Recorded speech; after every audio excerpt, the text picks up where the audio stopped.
भोला भांग वाला गा भोला नांग वाला गा, भोला भांग वाला गा भोला नांग वाला गा, भोला भांगे धतूरा के जाम वाला गा, भोला भांगे धतूरा के जाम वाला गा। ते मोरे भोला ते मोरे भोला ते मोरे भोला ते मोरे भोला, तोर जटा में गंगा के धार।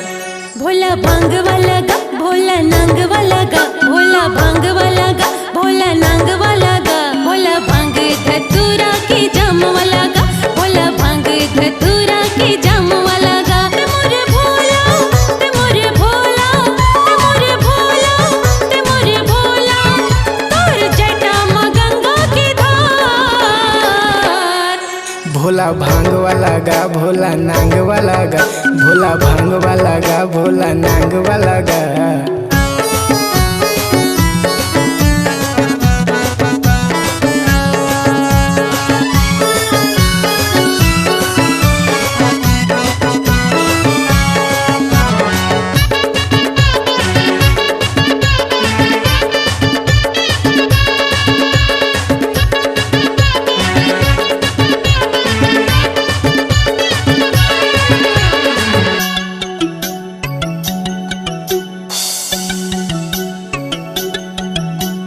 भोला दीवाना है भांग के भोला दीवाना है नांग के भोला दीवाना है भांग के भोला दीवाना है नांग के भांग के गोला चढ़ा ले, भांग के गोला चढ़ा के तहाँ भोले बाबा ला मना ले।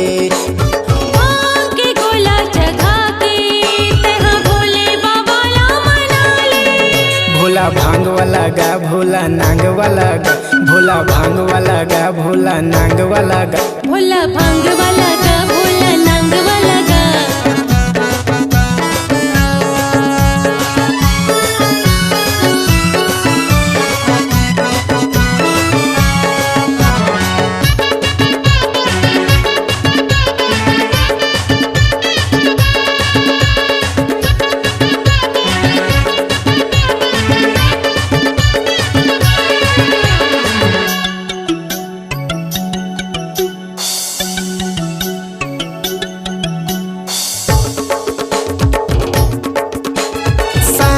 मजल चढ़ाले भोले बाबा ला मनाले सावन मजल चढ़ाले भोले बाबा ला मनाले।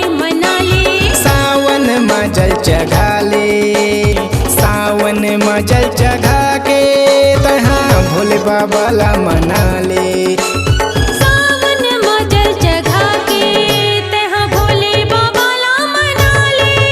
भोला भांग वाला गा भोला नांग वाला गा, भोला भांग वाला गा भोला नांग वाला गा, भोला भांगे धतूरा के जाम वाला गा, भोला भांग धतूरा के जाम वाला गा। ते मोरे भोला ते मोरे भोला ते मोरे भोला ते मोरे भोला, तोर जटा में गंगा के धार।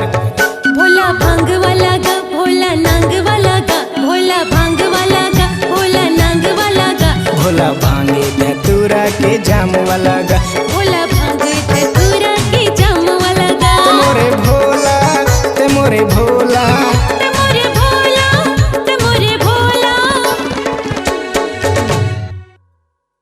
Ram music presents digital audio recording studio Masturi, जिला बिलासपुर, छत्तीसगढ़। संपर्क करें 9131835716 9669322151।